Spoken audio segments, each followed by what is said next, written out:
and fill out your application and help participate. It's a great board, and we got more things coming. Thank you.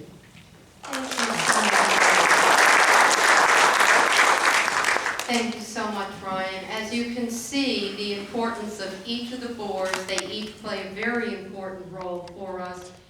I couldn't ask for anything better. Thank you so much for sharing all that with us this evening. And when there are positions available, we would be very happy to have volunteers submit applications. So now what I would like to do is take this opportunity for you to hear from each of your council members, and I would start with our Vice Mayor, Gary Smith, if you'd like to say a few words.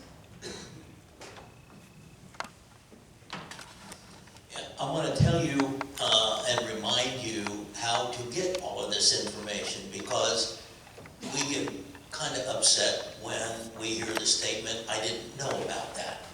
And unfortunately, we hear that too often. There on our website is a place where you can request what and choose which information you want. You could get every agenda for every one of these boards. You can get any single one that you want by email. So what's going on in this town is available to everybody, and you only get what you want to know about based on checking the boxes if you go to the website and take that opportunity. So I invite all of you to spread that word and see if we can't hear that "I didn't know" less often. So thank you much. Thank you. Thank you, Vice Mayor. Councilwoman Caswell, would you like to speak a few words? Hi, everybody. Can you hear me? No. I've got my cheerleader voice.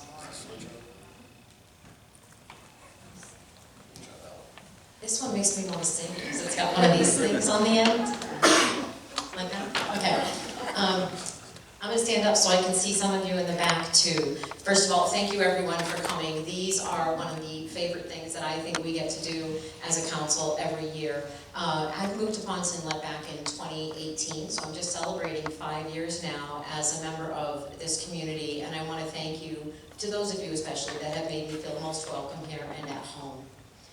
I was appointed to the town council in April of 2021 and elected to office in August of 2021. So rather than hold it out until the Q&A session, I will announce here that I do intend to run for another 2-year term this year. Well, thank you. Oh, that was you?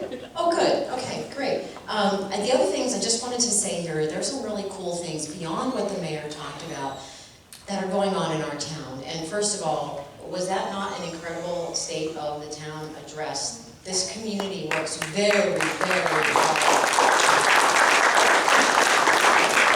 And our mayor just put together a wonderful presentation highlighting the importance of collaboration and teamwork, not just from your town government, but from neighbor to neighbor. And so I really want to thank you for acknowledging that and thank all of you for being a part of that. Again, there's just a few other things I wanted to mention that are going on in town that you should be aware of.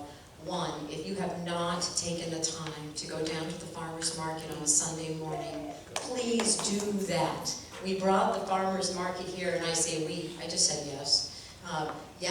We brought the farmer's market here because we really truly do want to have that opportunity in our community, another place, fresh outdoor space for us to get together, celebrate small business, and have access to some really terrific products. So that's every Sunday morning. I know the folks out there are really trying to make a go of that for our community. So any piece that you can play in that in terms of making that happen would certainly be most appreciated. I'd also like to follow on the Vice Mayor's remarks relative to getting the information that you need to understand what's going on in your town. We have a town council meeting every third Thursday of the month at 6 p.m. at Town Hall. I'd love to see this many people come to a town council meeting, especially when we're all happy and not when we're upset about things. We'd love to have a full room, and we'd love to hear from all of you. So you don't have to wait until the town council meeting, but that is a surefire way to get in front of your council members and to hear from us each and every month, and for us to hear from you on a regular basis as well. And then the last thing I wanted to share, if I'm not taking up too much time, is that, mark your calendars, February 10 at 10. February 10 at 10 a.m. right here. We're going to have a public service seminar, and it's going to be called the Continuum of Care, rather. 56 years old, I appreciate that I am one slip and fall from needing daily care, in-home care. Anything could happen to any one of us at any time. So I've asked some professionals from our local community to come on in and talk with us about what at-home services care services are available, either on a temporary or a permanent basis, to talk with us a little bit about assisted living facilities and also skilled nursing care facilities, and just the full continuum of care and services that are available in our community to help us as we continue to age. Thank you very much for coming.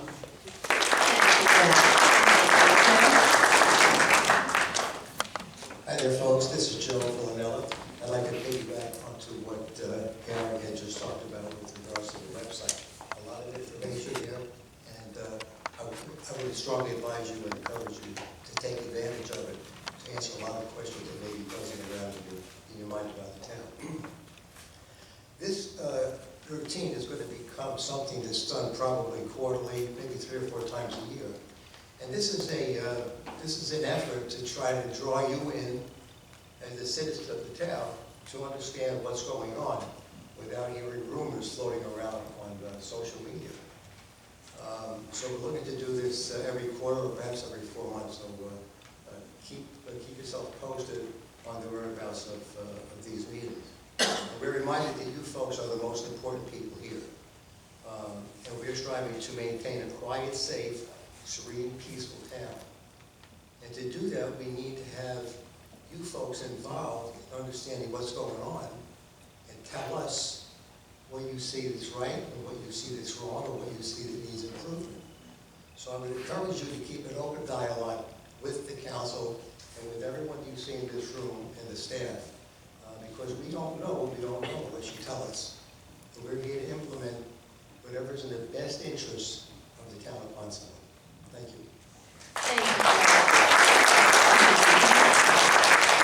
Hi, I'm Bill Milano. I've been a resident of Ponce Inlet, full-time resident since 2002. I started attending council meetings in 2005, and there were a lot of things going on back then. A lot of things going on. I used to call it Peyton Place without the sex, because there were so many things that were happening. I started volunteering on the planning board in 2008. I got on the town council in 2012. I had 2 different stints on the planning board. Because I was on the planning board, I was asked to run for the town council. I lost, got back on the planning board, and then I re-ran in 2012. And I've been a servant of you people since 2012. My job is to listen to the boards, to listen to the people, and make decisions that I think are best for the vision statement of Ponce Inlet and the residents of Ponce Inlet. That's my job. My job is to try and make Ponce Inlet a little bit better. So we're going to do a couple stories, because I love stories. I got told at the last meeting I shouldn't talk about stories. Person got up and said I shouldn't talk about stories. But if you don't have a story, what do you have? I want to know, how many of you have the magnet that was sent out to every homeowner on their refrigerator? Here's the story. I have it on my refrigerator. At 5:30 Monday, a plumber was on our site. I live in Lighthouse Village. It's the 8 yellow places on the beach side by Jerry's, just north of that. We have 1 water meter for 31 units, but each one has a shut-off so they can shut their water off to the unit. Well, as the place is 40-some-odd years old, those shut-offs get old and they break. Well, plumbers come in and they shut the main water line down. I let everybody know in the homeowners association the water's going to be off for a while, and they go ahead, they change the valve out, and they go and change the water. I was just talking to Fred about this. Listen to the time again. It was 5:30 Monday. Now, he's worried about Beacon Point. I'm worried about Lighthouse Village as the HOA president.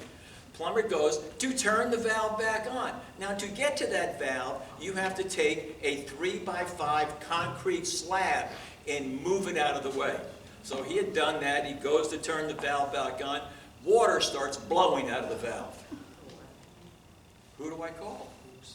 I go to my refrigerator, and there's Public Works emergency line. I got Eric. Eric lives in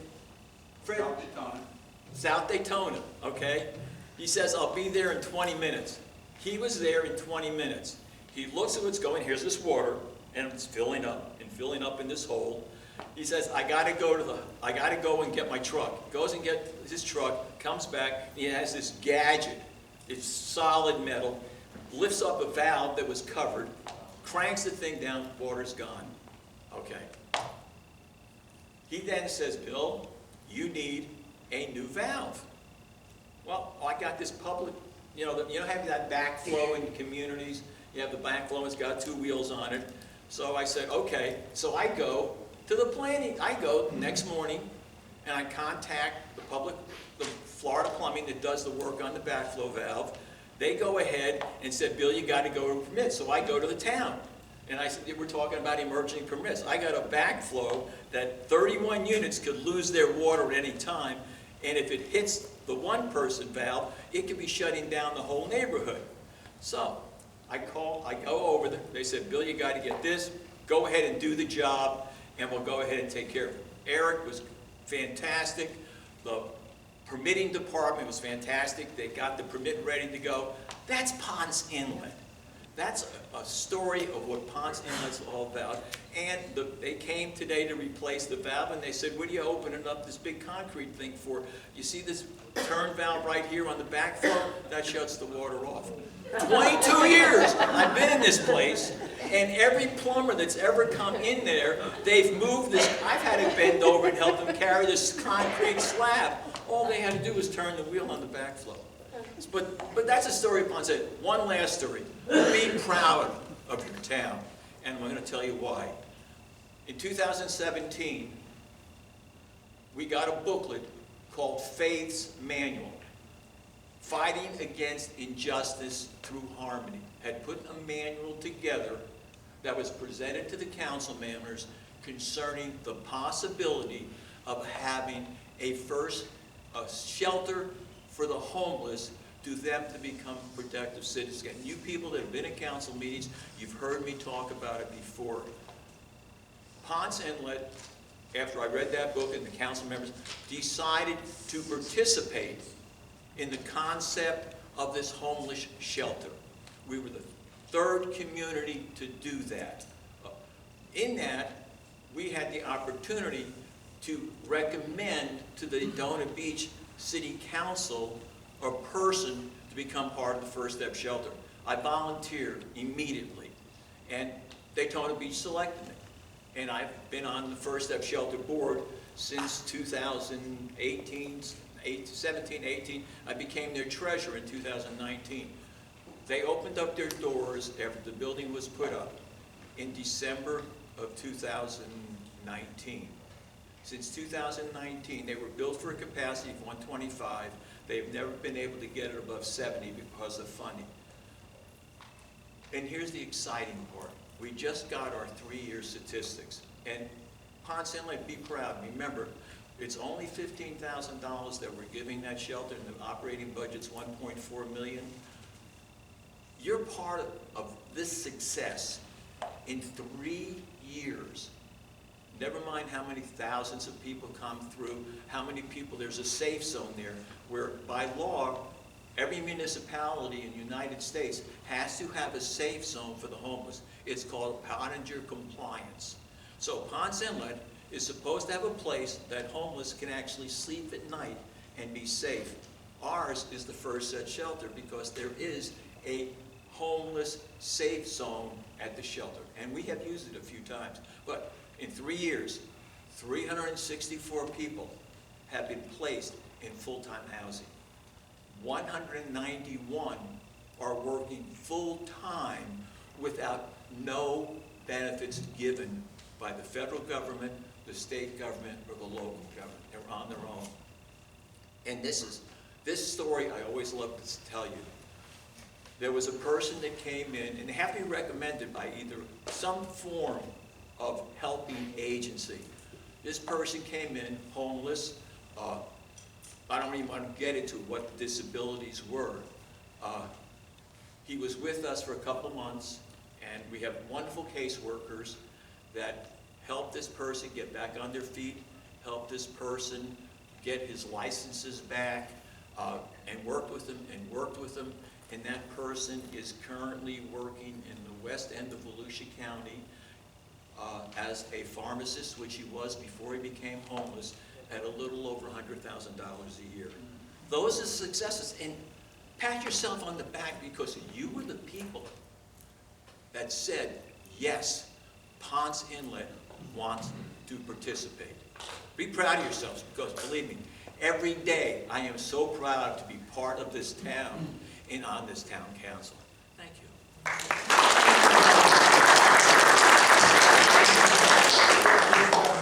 Well, you've all had an opportunity to hear from our council members, the advisory board representatives, and the staff who's present. What I'd like to do now is open it up to any questions that you may have, and if you happen to know, if you're directing the question to someone, please just let us know. Just acknowledge that, raise your hand, and we have a mic we'll give you. Is there anybody that has any questions? There we go, right up here. And if you'd like, you don't have to, you could give your name, but you don't have to. Hi, my name is Cynthia Johnston, and my home flooded during Ian on September 29th in the early morning hours. And I have an issue that I'm not sure how it should be addressed.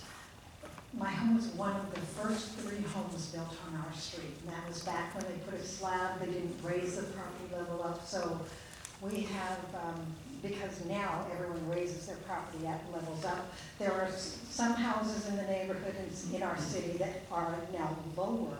So when everybody else's properties, the runoff, when they drain their pools, etc., they affect our properties. In my particular instance, we had a gentleman who lived behind us, and his property included the holding pond. We called him Crazy Dave. He decided since it was his property, he could fill part of it in, and actually moved the holding pond from Michael Lane to directly behind my fence. I had 2 feet of water for 10 days. And I'd like to know if that holding pond can be dredged back out to where it originally was, so that this doesn't happen again. Okay, that particular question, if you were calling me with it, I would direct you to speak with our staff, starting with Jeff, I'm sorry, not Jeff, Mike or Fred? Okay. Good evening, Fred Griffin, Public Works Manager. Yes, we can do that, and it is on my list. I don't know if I've spoken to you before. However, I have spoken to people in that area. My father-in-law, where I used to live part-time, actually backs up to that property. So I'm well aware of that pond. I've been out there several times. The truth of the matter is, during the stormwater event, the water came up, okay? I don't really honestly think anybody moved the retention pond. It's just the retention pond was where it was never before, okay? I'm sure it's since gone down. Basically what we have issues, debris and dirt and sediment has built up over the last 25 years or so, and we need to get in there and we need to clean it out. It is on my list of things to do. It's finding the time and the money to do it, but it is on my list. Trust me, it's on my list. Does that answer your question? No. It can be cleaned out, sir. No, because it was moved. There's land now that has a fence on it where there was no land. It used to be on Michael Lane. It's no longer on Michael Lane. Now it's directly behind my fence. Thanks. Thank you. Yeah, if there's an easement there, then we have the legal authority to get in there. Hopefully the pond is still within that easement. If you can give us your address or neighborhood, then we can look into that more and try to figure out where it exactly is, and if we have the legal authority to do that. Still, the easement, hopefully when the subdivision was created, was granted to the town or to the public, and that's what would give us the legal authority to do that. Thank you, both of you. Cynthia, it is now on the list with planning as well. Are there any other questions? Yes, sir in the back. Hi, Hi, I got an agenda and I thought on the agenda there was something tonight about the master sewer plan. Is that still coming up? We can briefly address that. Is someone, yeah. No, that was Fred's. Thank you. Master, we're talking about master, phase 1 and phase 2. It's what's on the agenda. First of all, just mention Ponce Inlet just about finished. We're ready to activate that sewer system. We're doing a final inspection next week, and we're hoping that we can let people connect to that Ponce de Leon street with sewer. The phase 1 and phase 2 project design is a little over 60% completed. I reviewed it. Actually, I have a meeting with the. Yeah, your turn. So you just hold it. There you go. I've learned a lot of things since I came here. That's memorial. It's a massive project, okay? It costs a couple $100,000 to build with grant design with grant money. We're under. It's okay, we're good. I'm very loud. I never needed one before. You can stand up and talk. Hello. It's a massive project. It's been under design and under survey for many, many months. Their deadline, I believe, is to get the design completed is about another 3 or 4 months. It's been under review. We've had meetings with our staff, with our town manager, and with Dan, and with Port Orange. Of course, it'll be Port Orange sanitary sewer system after it's completed. I recently looked into it, and like I said, I have a meeting with the designer tomorrow to go over some of the details of the plans that I've reviewed. The total project, in my estimation, is going to cost in the neighborhood of $10 million. Okay, so we'll have to make some tough decisions on, depending on how much grant money we can secure, how much of it we can build at one time. Those are all big picture questions, but the answer to your question is, the project is going along, it's progressing. Design should be done within about 3 or 4 months. The town manager and myself and Dan and the city of Port Orange is going to be discussing, I've got a meeting scheduled with them next week to discuss how we're going to approach getting grant money to construct that project. Hey, Frank, can you Yes. give a little description of where it is? It's a massive project. It includes sailfish. It includes, I'm going to miss some Bay Harbor. I think it includes Jennifer Circle. I don't have all those streets in my head, but it's from north to south. There's basically the majority of the town that's not currently served with sewer service, wastewater collection service from Port Orange, will be after this project is complete. Okay? Even if we can't make, they have it designed by gravity, like such as on the end of Sailfish on Bounty Lane, they're going to be installing a force main so the properties can connect to the force main, a small pump station to pump into the gravity sewer. There's actually only one pump station designed in the design, so it's very deep gravity sewer, very deep gravity sewer. Be careful what you wish for, because a lot of the deep gravity sewer is going to go down Peninsula Drive if we go forward with it, and we're going to have to detour traffic, and it'll be a mess. It's going to be literally a mess for a while, okay? Because it's going to basically destroy the roadways from edge to edge, and then we'll have to put the laterals into the properties, and the sanitary sewer is going to be, a lot of it's going to be 12 to 14 feet deep. So you can imagine a trench that deep in the middle of a 20-foot road is pretty much going to destroy the road. And it'll be a challenge for people on the streets that they're putting the sewer in to get in and out of their houses. Bay Harbor is a good example. It's only one way in and one way out. And Kelly B is another street that we're planning the sewer on. And that's going to be very, very challenging in order to get in and get out. I've lived through a few of these projects before. They can be done, but you do need the cooperation of the community. And so once we get the grants, I'm sure the town is going to be discussing it with the residents, make sure we get the buy-in from the residents, because we're here to serve you, okay? Staff and our commission is here to serve you, and it's going to be very costly.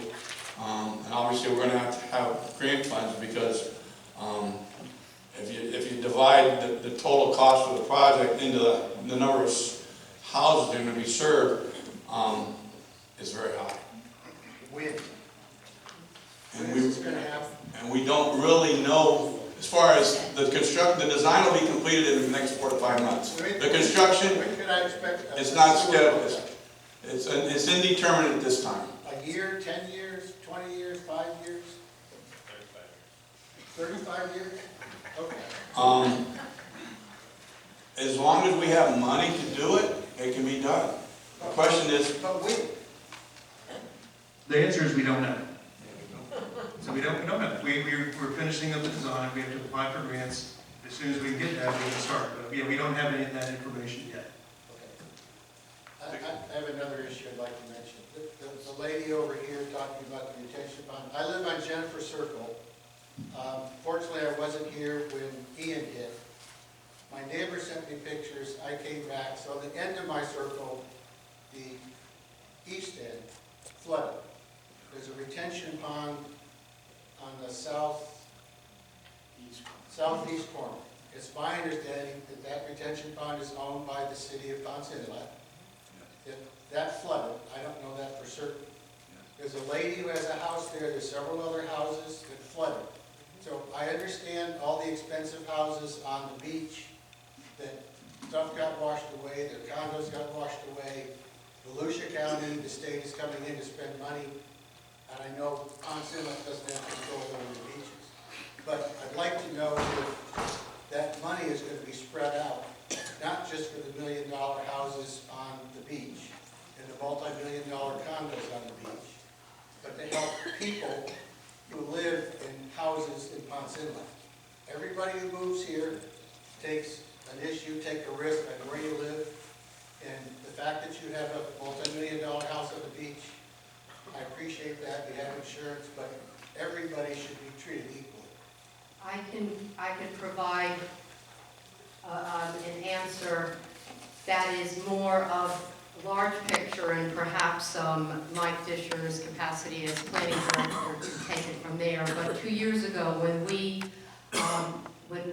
hired the services of a regional planning council for the purpose of preparing a vulnerability study, that focused on the issues that you're talking about as well. Flooding, critical infrastructure, things that need addressing by the town. Flooding problems, stormwater damages, stormwater drains, all of those things, and we're working our way through that. And we're also looking at currently at the ordinances and many things that will need to change in order to protect properties like yours. So no. Wasn't my property. No, but the other areas of the town that you bring up, absolutely, we are focusing on that, and that was the reason for the vulnerability study. And Mike, if you could take it from there, if there's anything you'd like to add. Sure, yeah, we can get back to the vulnerability state. That's kind of looking long term. You're talking about immediate needs. You know, that is something that we're looking at because of course, you know, we're aware of that. You know, we do have our drainage system that needs some work. It was not designed for the kind of storms that we had. But yeah, it definitely needs to be improved. There's no doubt about that. You know, we're almost finished paying off the system that we have now. You know, but we're going to be looking for grants. I mean, none of this stuff gets done without grants. You know, there's just not enough money available in the general fund for any of this. So we have to apply for grants for it. We're also doing that. We're looking at talking to our legislative delegation about if any of that can come in sooner. But yeah, it's a definite need. I mean, we're very well aware of that. There are individual assistance programs through FEMA. We've been trying to post as much of that information as we can on our website. If you have any questions, you know, we can try to direct you further to that.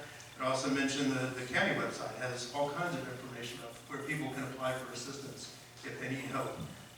If this council has passed an ordinance just a couple months ago to allow people, if their homes have been rendered uninhabitable and they have an RV, they can set that up in their driveway while their homes are being repaired.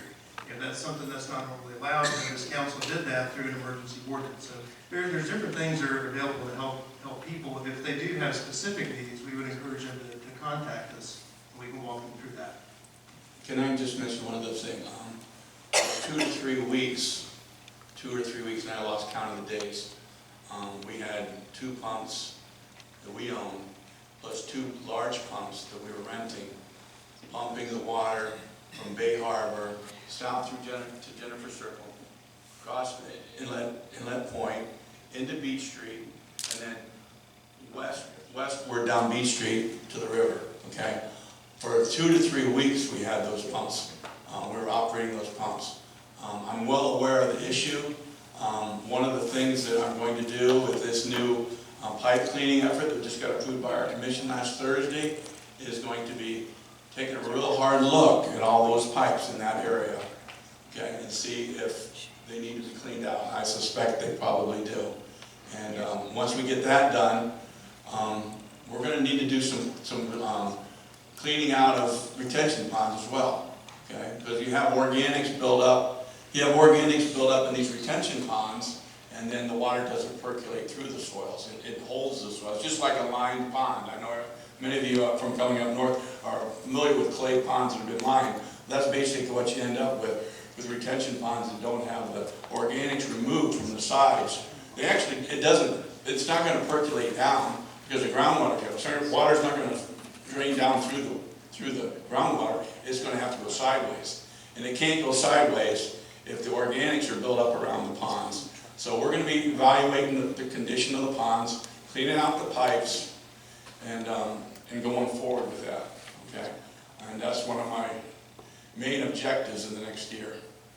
Okay, and I'm well aware of your issue, trust me. Every night, every day, I was concerned with your area. Thank you. Thank you. Oh, Chair?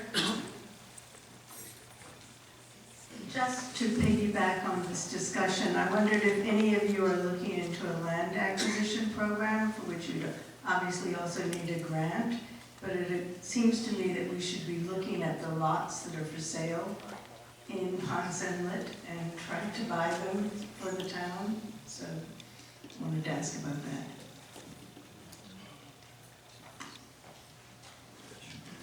Yeah, the answer is yes. I mean, we are discussing it. I mean, that's kind of a long term, but it's definitely something we're looking at. I mean, what do you want to do in any of these situations? You know where the water's going. You know, it's going to flow downhill. And if there happens to be a home for sale at the bottom of that hill, you know, that would be an ideal place to create more retention. So we are definitely looking at that. Oh, yes, the gentleman. Yes, right here, thank you. I don't know if I need a mic. Simple question. Kind of like Joe Milano's. The water pipe breaks on the property side of the meter. Do you need a permit to fix it immediately? Or do you waive the permit and after it's fixed, pull it? That would affect everybody, almost everybody in Ponce Inlet. If your water pipe breaks going to the house, on the property side, of course we need permits to do any repairs. Can it be done immediately without a run and then waive it and inspect it later? The answer to that is yes. If you will have you or your contractor notify the building department immediately, you know, when that happens, then, you know, we'll work with you on that, for sure. And then there's a gentleman in the back. Oh, I'm Can sorry. you expound on the South Peninsula bike path you've been bragging about?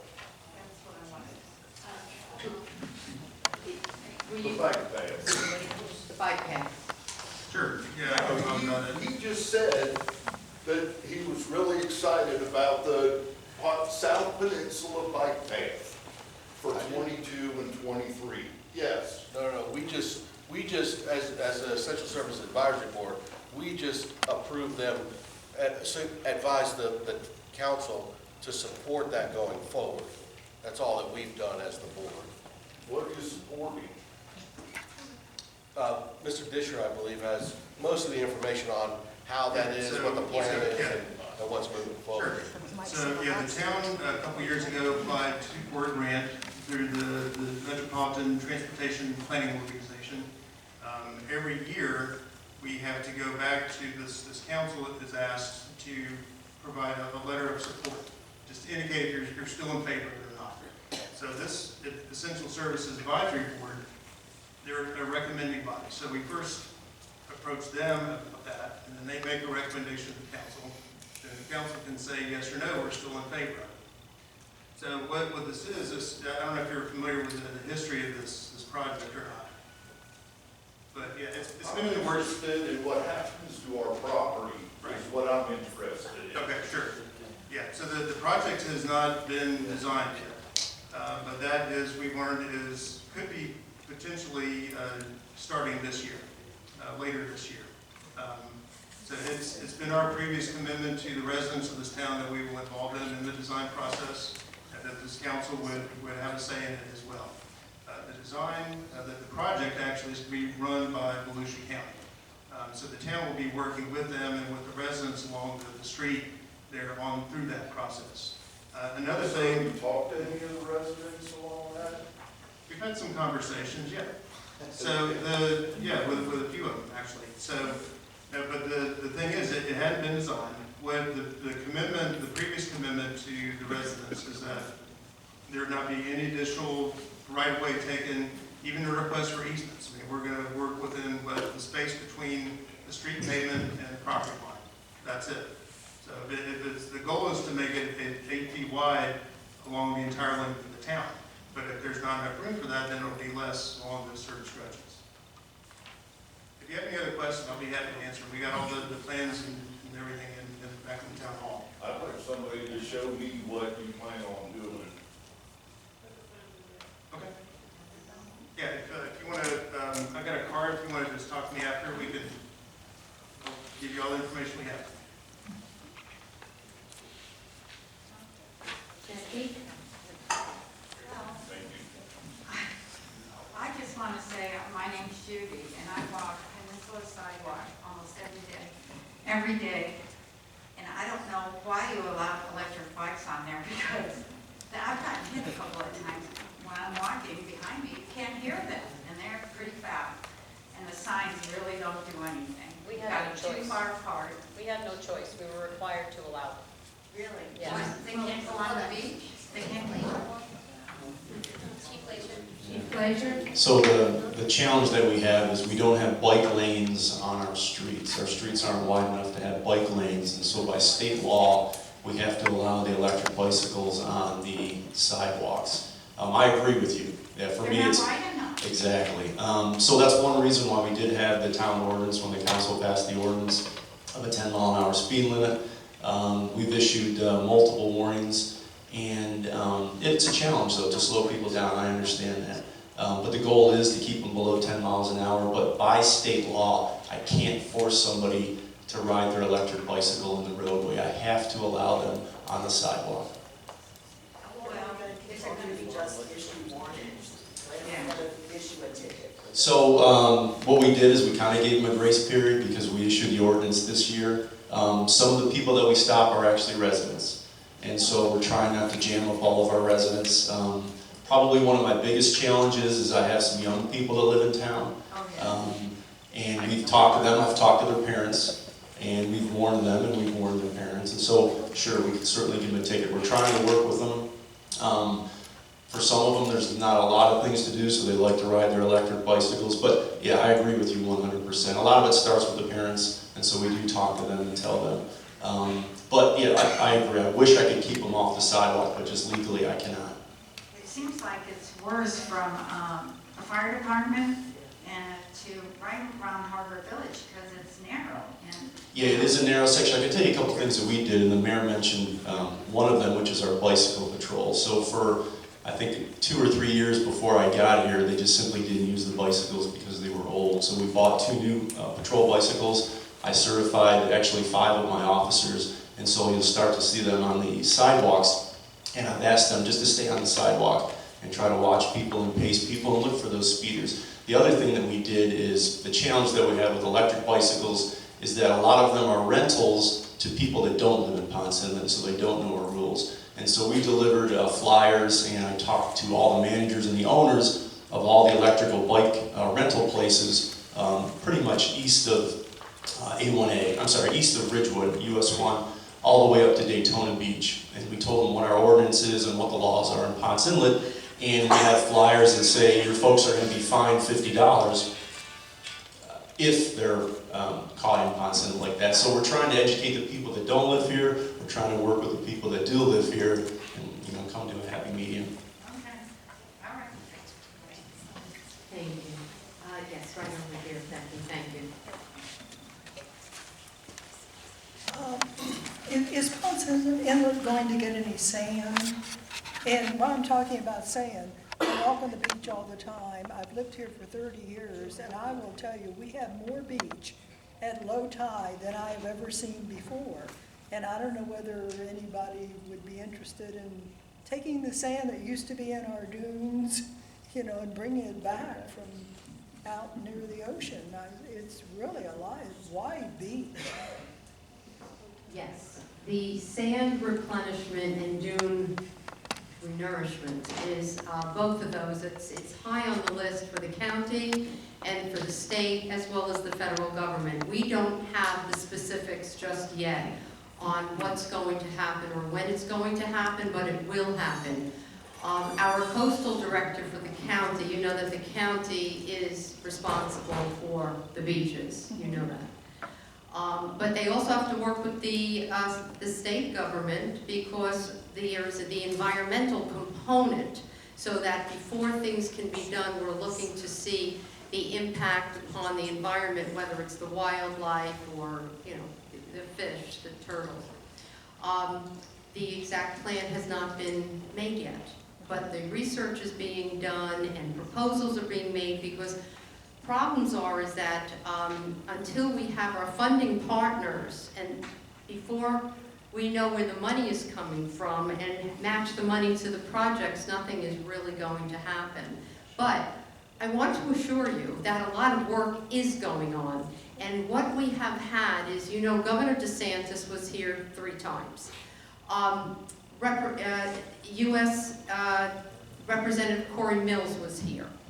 We have U.S. Senator Marco Rubio, Senator Wright, our state Senator Wright, our Representative Chase Tremont, and our county Representative Matt Reinhardt. Everybody that has Ponce Inlet as their jurisdiction, where we have shared constituents, all of us, they've been here. They know our problems. We have been very vocal about our needs. It's just a matter of time. The county does issue updates on a regular basis, but there's nothing I could specifically say to you that there's going to be sand brought on just yet. They've looked at the U.S. Army Corps of Engineers to bring them in to make this an engineered beach. There's just many, many moving parts, but there is nothing that I could stand before you and say this is when it's going to happen. So I don't know if Mike, if there's anything you'd like to add to that or not really, I'm not sure. We haven't heard of any specific timelines. All we heard is what I mentioned earlier today, is that the county has received the money. They're working on where to put it, but they don't have a specific locations. At least they haven't shared that with us yet. We're in contact with them continuously to try to find that out as it becomes available. Well, go out and take a picture of the beach at low tide, because it is really remarkable how wide it is. And of course, we have no dunes, so that's... Thank you. And we have one more question in the back. We've talked a lot about sand. Is there any plan for the stairs at the access point down at this point? Is that something we can do as a city, or do we have to, are we in a holding pattern from the county on that? I think you can, because it depends upon which municipality is responsible for it, but go. Sure. Yeah, the county, I know they have been working on putting in temporary stairs on the access points that it is responsible for. Of course, the town has one set of stairs there at Ponce Preserve, which is, we just entered the contract to begin designing that so that can be rebuilt. I think you're working on temporary stairs as well. In the meantime, the rest are up to private property owners. You know, if the condo association, then it's their responsibility. It's their stairs, so they would need to repair it. Yes. The actual inlet, where they were working, they were putting all the boulders out there, they had the signs up and all, and they're doing a great job, and now since the storms come, you can, like today, I was out there, you can see water coming over those, over that, plus the whole boardwalk is destroyed. They're gonna just go back and continue that project, or what they've done already, or as far as restoring that? Is that with The jetty. garbage? Yeah, the jetty. Do we have any information on the jetty? Yeah, that's also the county park, and they're working with the Army Corps to restore that. I don't have any specifics as far as what their plans are, but yeah, that's another county responsibility. Okay, thank you. Jeff? Thank you. Just wanted to let the board and you know, Lois, that Harbor Village just recently approved the temporary stairs at the beach access next to our beach club. So we'll be putting those stairs in within the next week to 10 days for at least some period of time before we get the seawalls situation ratified. Once that's done, then we'll have to take the temporary stairs out because they'll have to be reset. But for the time being, Ponce Inlet will have at least some access right by our beach club. Thank you very much for sharing that with us, Jeff. Thank you. Are there any other questions here this evening? If there are none, I would invite you to come and speak with any of us individually if you would like. I want to thank everyone for coming out. This has been a wonderful opportunity for all of us to hear your concerns and issues, and I thank you so much for coming out. Thank you.